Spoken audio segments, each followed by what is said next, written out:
नमस्कार। ग्लोब दर्पण से मैं अनुज प्रताप। ग्लोब दर्पण के सीधी बात कार्यक्रम में आज हम चर्चा करेंगे उनसे जिन्होंने अपनी विरासत को आगे बढ़ाने का कार्य किया है। उन्होंने विधानसभा से संसद तक का सफ़र तय किया है। अपनी लोकप्रियता के चलते जनता में वो अजीज बने हुए हैं, लोकप्रिय बने हुए हैं। तो आज ग्लोब दर्पण की सीधी बात कार्यक्रम में हमारे साथ हैं कैराना सांसद प्रदीप चौधरी जी। प्रदीप चौधरी जी, आपका ग्लोब दर्पण के सीधी बात कार्यक्रम में स्वागत है। धन्यवाद अनुज जी। ये सही है कि आपकी बहुत बड़ी विरासत आपको मिली है, राजनीतिक विरासत आपको बहुत बड़ी मिली है। इस विरासत को आपने निश्चित तौर पे आगे बढ़ाने का कार्य किया है। तो इस विरासत को जैसा आपने आगे बढ़ाया है, कदम तो कदम आप आगे जा रहे हैं, तो इसका श्रेय आप किसको देना चाहेंगे?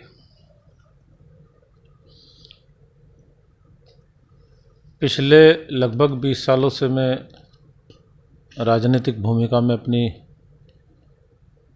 जिम्मेदारी का निर्वहन कर रहा हूँ। पिताजी के अचानक हम सभी के बीच से जाने के बाद सभी क्षेत्र के लोगों की ये मांग थी कि प्रदीप चौधरी को आगे लाने का काम किया जाए। और मुझे वहाँ के, यानी कि उस समय नकुड़ विधानसभा थी, नकुड़ विधानसभा के बहुत सारे साथियों ने ये बात रखी और मैंने भी उस समय यही सोचा था कि पिताजी ने इतना क्षेत्र में उन्होंने अपनी जगह बनाई, क्षेत्र में काम किया, लोगों के दिलों में अपना स्थान बनाया। उनके बाद यही सोच करके मैंने भी राजनीति में आने का निर्णय लिया कि उन सबका सम्मान मैं बना करके रखूं, उनकी भावनाओं की मैं कदर करूं, उनकी इच्छाओं के अनुरूप आगे बढ़ने का काम करूं। और यही उद्देश्य लेकर के मैं राजनीति में आया था और उसी परिप्रेक्ष्य में अब उन्हीं सबके आशीर्वाद से मैं क्षेत्र में अपने काम में लगा हूं। तो ये कहना गलत नहीं होगा कि आप जो राजनीति में विरासत को संभालने के लिए आए, नहीं कि आपका राजनीतिक सपना रहा है? नहीं, मेरा उस समय ऐसा कोई इरादा नहीं था। अचानक परिस्थिति विपरीत हम सब के सामने आई है और विपरीत परिस्थिति के कारण मैं अपने इस राजनीतिक जो हमारा सफ़र रहा है इसमें मैं लगा हूँ पिताजी के बाद। तो उसमें कोई विरासत वाली कोई ऐसी कहानी नहीं। हालांकि इसे विरासत के रूप में भी कह सकते हैं या क्षेत्र की जनता की भावनाओं की कद्र करने के रूप में भी आप ले सकते हैं। हालांकि आप जो सत्ता पक्ष के सांसद है और आपका जो दायरा बढ़ा है, पहले आप विधायक होते थे, अब आप सांसद बने हैं, लेकिन ऐसे समय में जो कोरोना काल जो चला है, कोरोना काल में आप सभी जनप्रतिनिधियों को अपनी निधि वापस करनी पड़ी है। तो ऐसे समय जो विकास कार्य है उस किस तरह से आपके क्या वो प्रभावित हुए हैं? नहीं, विकास कार्यों के प्रभावित होने का ऐसा नहीं है। प्राथमिकता सरकार की कोरोना काल में लोगों की जान को बचाना था और उस समय हालात और स्थिति के अकॉर्डिंग जो हमारी सरकार ने निर्णय लिया है, मैं समझता हूँ कि वो उचित समय पर उचित ही निर्णय था। और आगे जहाँ तक विकास कार्यों की बात है, विकास कार्य अभी भी हमारी सरकार किसी भी तरीके से उनको कम नहीं करना चाहती। हमारी सरकार की विकास कराने की कार्यशैली को आप लोग भली बात ही जान रहे हैं। उनकी प्राथमिकता में हमारी सरकार की विकास कराना रहता है और हम लोगों का भी उद्देश्य ये रहता है। हाँ, थोड़ा बहुत प्रभाव जो पड़ा है निश्चित रूप से उसको भी बाहर निकालने का काम किया जाएगा। कहीं जो कमी लगी है, और कोरोना काल में निश्चित रूप से बहुत सारे लोगों को के काम भी प्रभावित हुए हैं, वो काम न प्रभावित हों और इसी उद्देश्य से सरकार ने काम भी किया है। आपका लंबे समय से एक सपना रहा है, एक ड्रीम प्रोजेक्ट आपका रहा है कि गंगों में एक लिंक आपने प्रस्तावित की है। इसके लिए आपने काफ़ी प्रयास भी किया, चूँकि आप पहले काफ़ी समय लंबे समय तक विपक्ष में रहे हैं, अब आप जो सत्ता पक्ष के सांसद हैं। प्रदेश में भी आपकी सरकार है और केंद्र में भी आपकी सरकार है। लिंक जिससे जो हज़ारों किसानों को, लाखों किसानों को लाभ मिलेगा, उसके लिए आपका किस तरह का प्रयास अभी जारी है? नहीं, वो प्रयास हमारा शुरू से ही, जब से हम विधायक चुने गए थे तभी से हम लोग लगे थे। उससे पहले हालांकि हमारे पिताजी ने भी उसके लिए काफ़ी प्रयास किया है, लेकिन हमारा अभी उसमें सफलता अभी हमें लोगों को नहीं मिल पाई है। लेकिन अल्टीमेटली हम उस काम के लिए लगे हैं और कोशिश हमारी अभी भी जारी है कि वो उसकी स्वीकृति देर से बेर हम लोगों को मिले। सरकार के सम्मुख को सारी बातें गई हुई, विधानसभा में भी हमने उस बात को उठाने का काम किया था। और हमारे जो भारत सरकार के जो हमारे जल संसाधन मिनिस्टर हैं गजेंद्र शेखावत जी, उनसे भी हमारी इस संबंध में वार्ता हुई थी। उन्होंने आश्वासन हम लोगों को दिया है कि नहीं, आगे चल करके देखें, कुछ इसका हल निकालने का प्रयास करेंगे। दौलतपुर यमुना पुल आपने अपने प्रयासों से या तमाम प्रयासों से आज वो शुभारंभ हो गया, जनता को समर्पित हो गया है। तो क्या लिंक नहर भी बहुत जल्दी आपके प्रयासों से माना जाए कि किसानों को उसका लाभ मिलेगा, ऐसा कुछ निकट भविष्य में नज़र आ रहा है आपको? निश्चित रूप से जब किसी काम के प्रति समर्पित भाव से लगा जाता है और देर सवेर उसका परिणाम भी निकल करके आता है। जैसे पुल का बहुत लंबे समय से काम पेंडिंग था, पिछली सरकार में स्वीकृत हुआ था, सरकार ने पैसा नहीं दिया। अब हम लोगों ने अपनी सरकार में उसके लिए प्रयास किया, सरकार ने उसकी गंभीरता को समझा और समझने के बाद उस पर जो पैसा शेष आना था उसको दे करके पूरा करने का काम किया है। उसके लिए मैं अपनी सरकार को धन्यवाद दूंगा और बहुत जल्दी काम सरकार ने पूरा करने का काम किया है। आगे भी जो काम इस प्रकार के हों उनको भी जल्दी पूरा करने का प्रयास हमारा रहेगा। आप 5 विधानसभा को प्रतिनिधित्व करते हैं, कैराना लोकसभा सीट से आप सांसद आ रहे हैं बन के, तो ऐसे में इसमें जो विकास कार्यों के दृष्टिगत देखा जाए तो ऐसे क्या बड़े ये है कि जो विकास कार्य यहाँ पे इस तरह के होने चाहिए, कुछ उसके बारे में चर्चा करना चाहेंगे? हमारी सरकार विकास कार्यों के बारे में मैं अभी भी बता चुका हूँ कि हमारा भी उद्देश्य और हमारी सरकार का भी उद्देश्य यही रहता है क्षेत्र में ज़्यादा से ज़्यादा काम हो। और मैं समझता हूँ कि हमारी सरकार ने जिस प्रकार से युद्ध स्तर पर शौचालय बनाने का काम किया है, पंचायत घरों को भी बनाने का काम किया जा रहा है, बिजली के क्षेत्र में जहाँ जहाँ बिजली नहीं थी वहाँ बिजली पहुँचाने का काम किया गया है, जिन बिजली घरों की क्षमता वृद्धि करने की आवश्यकता थी उनकी क्षमता वृद्धि करने का काम किया गया है, जहाँ जहाँ बिजली घर नहीं थे वहाँ वहाँ बिजली घरों की स्थापना करने का काम किया गया है, जिस मोहल्ले में, जिस कस्बे में, जिस गांव में बिजली के खंभे और ट्रांसफार्मर नहीं थे वहाँ पर वो स्थापित करने का काम किया है। यानी कि एक तरफा युद्ध स्तर पर सरकार ने काम किया है। आज की तारीख में न तो बिजली के ओवरलोड की समस्या, न बिजली के खंभे और ट्रांसफार्मर की आवश्यकता और न ही बिजली के आने की ज़्यादा समस्या है। बहुत अच्छे तरीके से बिजली भी आ रही है। जिस प्रकार से पिछली सरकारों के कार्यकाल में लगातार लोग धरने, प्रदर्शन, आंदोलन इसी में उलझ करके रह जाते थे, अब वो परिस्थिति बिजली से संबंधित हमारे प्रदेश और देश में नहीं है। बहुत अच्छे तरीके से बिजली की समस्या का निराकरण करने का सरकार ने काम किया है।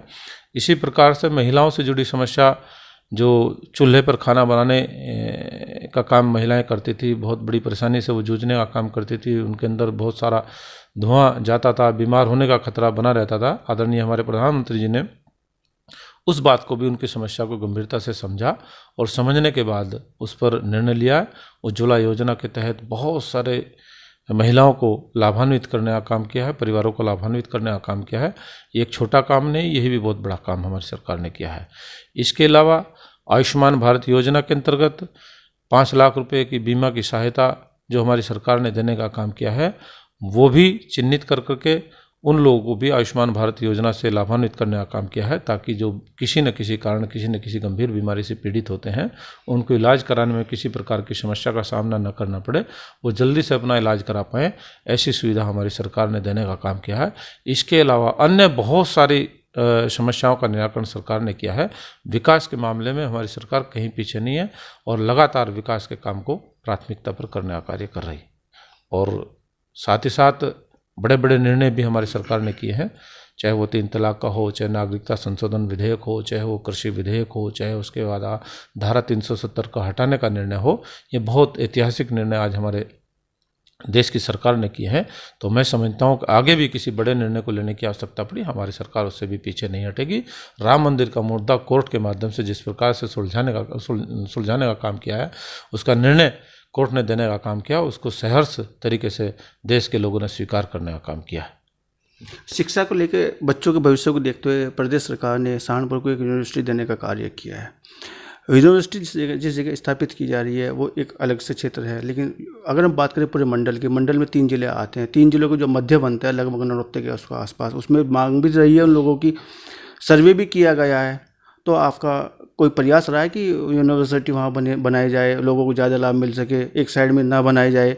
चूँकि आप सांसद हैं, वहाँ पे प्रतिनिधित्व करते हैं, गंगो आपका बहुत लोकप्रिय क्षेत्र रहा है, तो यूनिवर्सिटी को लेकर जो गंगो में स्थापित हो सके या हो जाती, उसके लिए आपका किस तरह का प्रयास रहा है? हमारा प्रयास बहुत लंबे समय से ये रहा है कि सहारनपुर के अंदर जो हमारे नौजवान बच्चे हैं जो शिक्षा ग्रहण करने का कार्य करते हैं।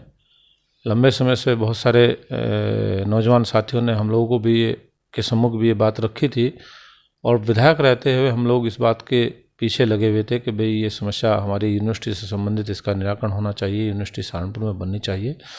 विषय ये नहीं कि यूनिवर्सिटी यहाँ बननी है या वहाँ बननी, विषय ये था कि यूनिवर्सिटी को सहारनपुर में स्थापित कैसे करने का काम किया जाए। सेंटर सहारनपुर में ही उसका मेरे विचार से उचित था, क्योंकि सहारनपुर जनपद मंडल स्तरीय जनपद है। तो कहने का विषय ये नहीं है कि यूनिवर्सिटी को यहाँ बनाना या वहाँ बनाना, विषय ये था कि यूनिवर्सिटी को सहारनपुर में स्थापित करना, और उसी के उद्देश्य से हम लोगों ने सहारनपुर में इस यूनिवर्सिटी की स्थापना करने का काम किया है।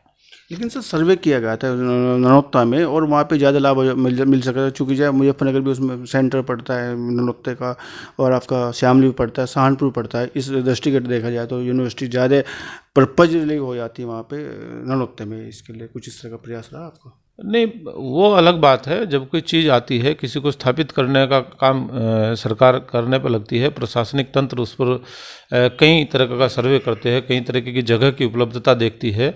भाई उस जगह की उपलब्धता कई प्रकार के सर्वे होकर के जाते हैं, कई जगह के उसमें देखी जाती है। तो अल्टीमेटली जो निर्णय सरकार का रहा उस निर्णय के साथ हम सब लोग हैं, और सरकार ने जो निर्णय लेने का काम कर दिया, जो भी सुटेबल जगह उपलब्ध पाई या उस ज़मीन की उपलब्धता होने के नाते ही ये निर्णय लेने का काम किया। इसमें कोई ऐसा इफ एंड बट वाली कहानी नहीं।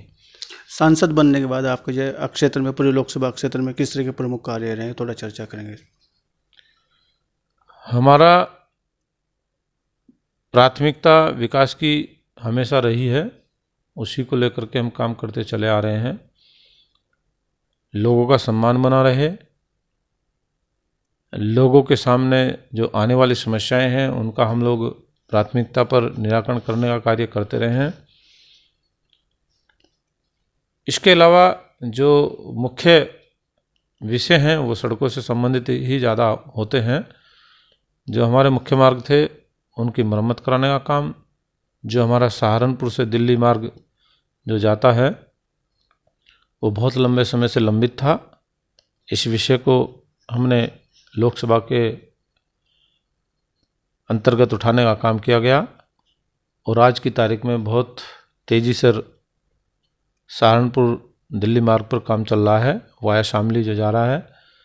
और इसके अलावा अन्य मार्ग जो हमारा पानीपत खटीमा मार्ग है वो भी चौड़ीकरण का काम में स्वीकृति उसकी मिल चुकी है, और उसका भी शुभारंभ हम लोग करने जा रहे हैं। वो भी चौड़ीकरण के रूप में बहुत अच्छे से काम उस पर होगा।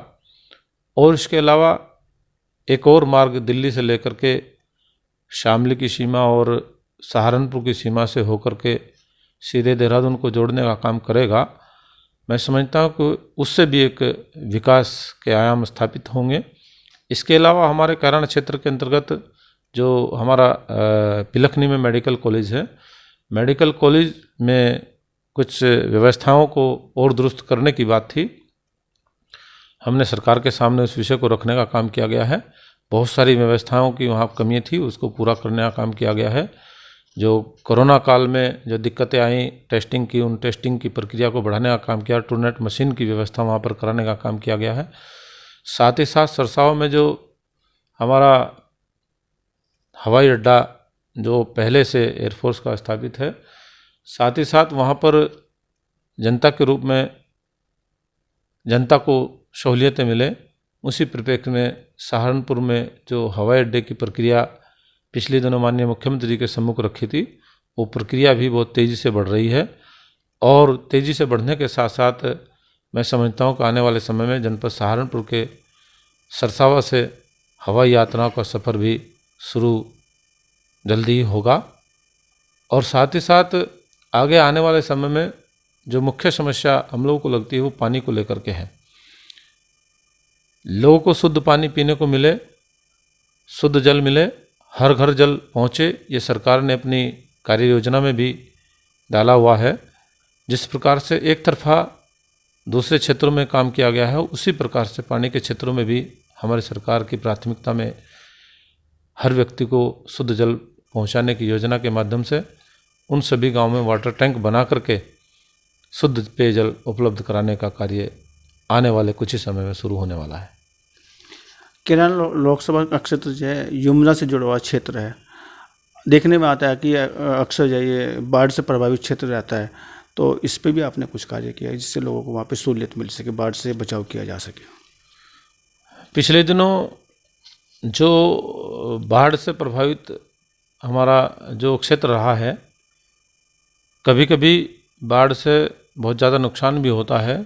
उसी परिप्रेक्ष्य में अभी शायद आपको, मुझे मालूम नहीं जानकारी उसकी है कि नहीं है, जो हमारी माननीय मुख्यमंत्री की अध्यक्षता में मीटिंग होती थी बाढ़ से संबंधित कार्यों को लेकर के, उसमें बहुत सारी परियोजनाएं हमारी ठोकरें बनाने से संबंधित थी। वो हमारे इधर सनौली कल्लरडी में भी थी, इधर टाबर में भी थी, इधर एक टोडरपुर की भी परियोजना हमारी अभी वो स्वीकृत नहीं आई। लेकिन उसके अलावा कैराना क्षेत्र में भी हमारे उधर शामली में भी कई सारी ठोकरों की स्वीकृति हुई है।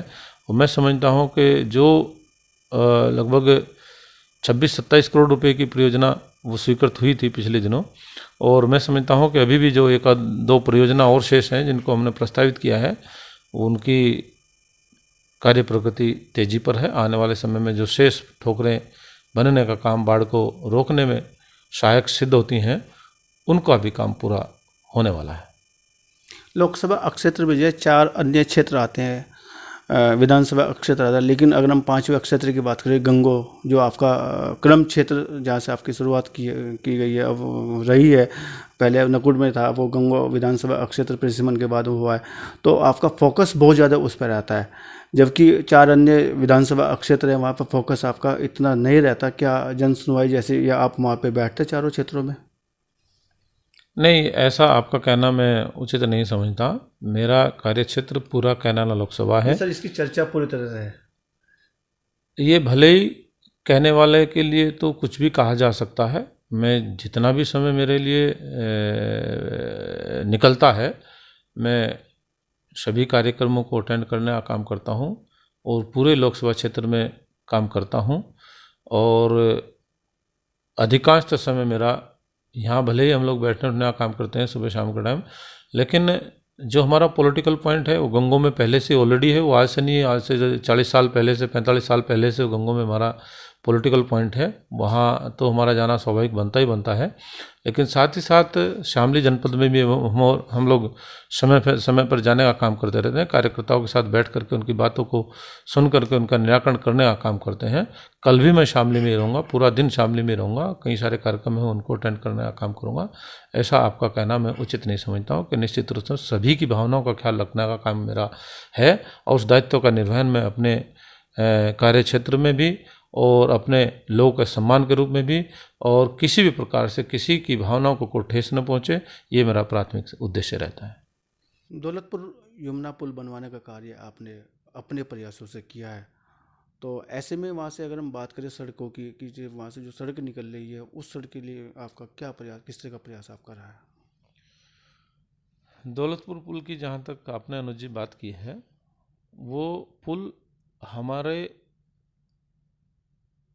प्राथमिकता में रहा है। उसको जल्दी से पूरा कराने की सरकार की भी मंशा रही है, क्योंकि पिछली सरकार ने उस पर पैसा दिया नहीं था। हमारी सरकार ने आकर के माननीय मुख्यमंत्री से, हमारे उप मुख्यमंत्री केशव प्रसाद मौर्य जी से मिलकर के उस पुल के कार्य को पूरा करने में जो सहयोग उनका रहा है, निश्चित रूप से वो धन्यवाद के पात्र हैं।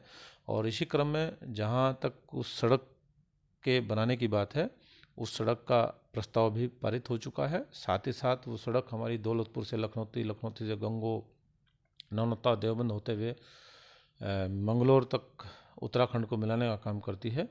3 स्टेट इससे जुड़ते हैं। तो ये मैंने पिछले दिनों जब हम विधानसभा का सदस्य होने का अवसर हम लोग को प्राप्त हुआ था, तो उसके बाद मैंने विधानसभा में इस प्रश्न को उठाने का काम किया था कि 3 स्टेट को जोड़ने वाली जो सड़क है, साथ ही साथ पुल हमारा चालू होने वाला है। इसके साथ साथ इससे आवागमन भी बहुत बढ़ेगा।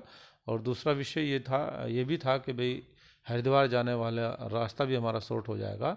यहाँ से कावड़ यात्री भी बहुत बड़ी संख्या में जाने का काम करते हैं। कावड़ यात्रा का काम भी आसानी से पूरा हो जाए, इधर के सफ़र लंबा न करना पड़े, उसी परिप्रेक्ष्य में इस बात को हमने स्टेट हाईवे में घोषित करने की मांग की गई थी। लेकिन वो हमारी सरकार ने स्वीकृति उस पर देने का काम किया है। आगामी समय में उस सड़क की अच्छे से मरम्मत भी होगी, वो सड़क हमारी अच्छे से बन करके भी निकल करके आएगी। 7 मीटर चौड़ी वो सड़क बननी है, स्टेट हाईवे में परिवर्तित होकर के वो सड़क स्वीकृति में आ चुकी है। एमपी साहब, अगर हम बात करें 2 जनपदों को जोड़ने वाली माढ़ी से लेके, अगर हम फनपुरी से बात करें, फनपुरी से लेके शामली तक एक सड़क निकलती है राजभाई की पटरी, और वो दूरी भी कम कर देती है दोनों जनपदों की, उसके लिए भी आपका कोई प्रयास रहेगा क्या? नहीं, पिछले दिनों हमारे सम्मुख की बात आई थी। पिछले दिनों हमें तीतरो से लेकर के फनपुरी तक की सड़क का निर्माण कराने का काम किया था। जहाँ तक चौड़ीकरण की बात है, चौड़ीकरण के लिए उसका पूरा आकलन होता है, उस पर कितना ट्रैफिक चलता है, कितना नहीं चलता है, उस ट्रैफिक के आकलन के अनुसार ही उस सड़क की स्वीकृति मैं समझता हूँ कि आसानी से आ जाती है। हालांकि उसके संबंध में आपने मेरी जानकारी में दी है, मेरी पहले भी जानकारी में ये बात आई है, और हम लोगों का आवागमन भी उस सड़क पर बहुत बार रहता है। मेरी कोशिश रहेगी कि उसको जल्दी से किसी तरीके से चौड़ीकरण में स्वीकृत कराने का काम कर लिया जाए। मान्य मास्टर जी, आपके पिताजी जिनको जो लोगों ने लोकप्रियता के चलते या उनके काम को देखते हुए विकास पुरुष की ख्याति देने का कार्य किया है, तो उस विकास पुरुष की जो ख्याति उनको मिली है, चूँकि आप जो सत्ता पक्ष के सांसद हैं, प्रदेश में भी सरकार आपकी है, केंद्र में भी सरकार आपकी है, क्या उसको बढ़ाने का कार्य किया जाएगा आपकी तरफ से कि वो जो ख्याति मास्टर जी को दी गई थी, वो आप इतना विकास कार्य करें उस क्षेत्र में, लोकसभा क्षेत्र में, जिसने जो लोगों ने सोचा भी ना हो, क्या उसके लिए आपका कोई प्रयास रहेगा? जिस समय वो एमएलए हुआ करते थे, नकुड़ विधानसभा से चुने गए 3 बार, 5 बार विधानसभा के चुनाव उन्होंने लड़े। बड़ा टिपिकल क्षेत्र पॉलिटिकल दृष्टिकोण से माना जाता था। उस ऐसे टिपिकल क्षेत्र में अपना स्थान बनाना, जगह बनाना और लोगों का इतना सम्मान पाना, ये छोटी बात नहीं होती। उन्होंने निश्चित रूप से लोकप्रियता हासिल की है, और उनके बाद जब मैं भी राजनीति में आया हूँ, मैं उन्हीं बातों को उनसे ही सीखते हुए, क्योंकि वो एक ऐसे सरल स्वभाव से राजनीति करने का उद्देश्य उनका हमेशा रहता था, सरलता से लोगों से मिलना जुलना उनका रहता था, बड़े सहज तरीके से उनकी बातों को सुनकर के उनके कार्यों को निराकरण करने की प्राथमिकता उनकी रहती थी। वो सब चीज़ें हमने उनसे ही सीखी हैं, उनसे ही सीख करके हम लोग आगे बढ़ने का काम कर रहे हैं। आज हमें ये अवसर लोकसभा में पहुंचने का मिला है, ये मैं समझता हूं कि कैराना लोकसभा के लोगों का जो आशीर्वाद, जो योगदान, जो सहयोग हमारे प्रति रहा है, निश्चित रूप से मैं अपने क्षेत्र के लोगों को इस बात के लिए धन्यवाद दूंगा।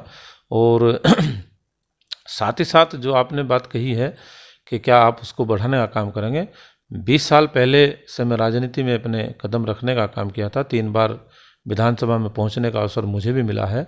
5 बार के विधानसभा चुनाव मैं लड़ चुका हूं।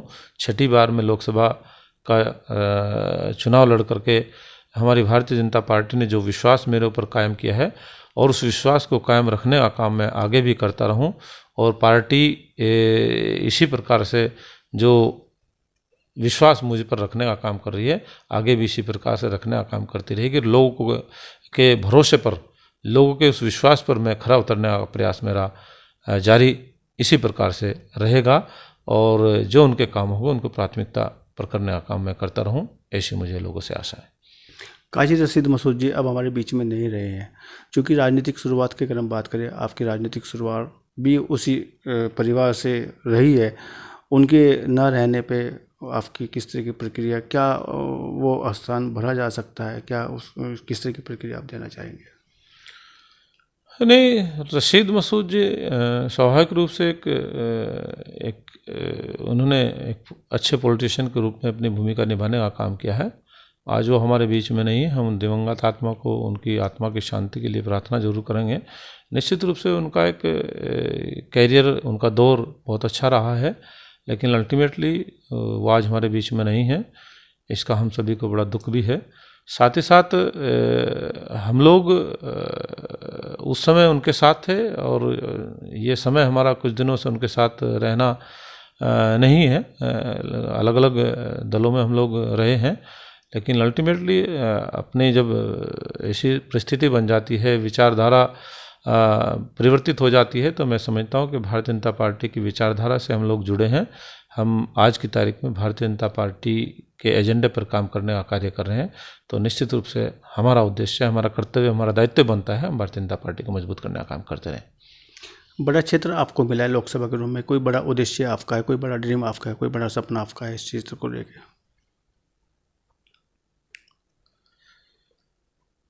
कैराना लोकसभा बहुत चर्चित सीट रही है, बड़ी प्रसिद्ध सीट रही है। पूरे देश के अंदर बहुत अच्छे तरीके से कैराना का नाम जाना जाता है। मुख्यतः यहाँ पर जो क्राइम की परिस्थिति रहती थी, गुंडागर्दी की परिस्थिति रहती थी, पलायन जैसी स्थिति से लोगों ने गुजरना पड़ा। प्राथमिकता यही रहती है कि भाई लोगों को किसी प्रकार की परेशानी का सामना करना न पड़े, अपराध जैसी समस्या से जूझना न पड़े। और मैं समझता हूँ कि जिस प्रकार से अपराध को रोकने में हमारी सरकार ने काम किया है और उसमें बहुत हद तक हमारी सरकार सफल भी हुई है। और आज की तारीख में जो पलायन जैसी परिस्थिति वहाँ पर बनी हुई थी कुछ दिनों पहले से, कुछ सालों से, लेकिन आज की तारीख में वो वहाँ नहीं है। लोग अपने आप को सुरक्षित महसूस कर रहे हैं। यही हमारा काम है, यही उद्देश्य है। और मैं समझता हूँ कि इसके अलावा और भी जो भी विषय ऐसा आएगा जिसको हम प्राथमिकता पर अपने कैराना लोकसभा में स्थापित करने का काम कर सकें, चाहे वो शामली जनपद में हमारी पीएससी कैंप की स्थापना की बात हो, हमारे मेडिकल कॉलेज की स्थापना की बात हो, स्टेडियम की स्थापना की बात हो, या केंद्रीय विद्यालय के स्थापित करने की बात हो, नवोदय विद्यालय स्थापित करने की बात हो। क्योंकि शामली जनपद हमारा कैराना लोकसभा का जो हिस्सा पड़ता है वो निश्चित रूप से नया जिला है। उसमें बहुत सारी संभावनाएं, बहुत सारी आवश्यकता हैं। उन सभी आवश्यकताओं की पूर्ति के लिए हम तत्पर रह करके उनको पूरा करने में पूरी अपनी ताकत लगाने का काम करेंगे। ग्लोब दर्पण के सीधी बात कार्यक्रम में बात करने के लिए आपका बहुत बहुत शुक्रिया। जिस अपेक्षाओं से अपने जनता ने आपको चुना है, जो लोकप्रियता आपने हासिल की है, उस लोकप्रियता को कायम रखते हुए आप अधिक से अधिक विकास कार्य करें और लोकप्रियता आपकी और अधिक बने। इन्हीं सब शुभकामना के लिए साथ में आपका बहुत बहुत धन्यवाद, शुक्रिया। पूरा वीडियो देखने के लिए धन्यवाद दोस्तों। अगर वीडियो अच्छा लगा है तो लाइक करें, कमेंट करें, शेयर करें। और अगर आप हमारा ये वीडियो फेसबुक पर देख रहे हैं तो पेज को लाइक करें, और यूट्यूब पे देख रहे हैं तो चैनल को सब्सक्राइब करें। थैंक यू दोस्तों।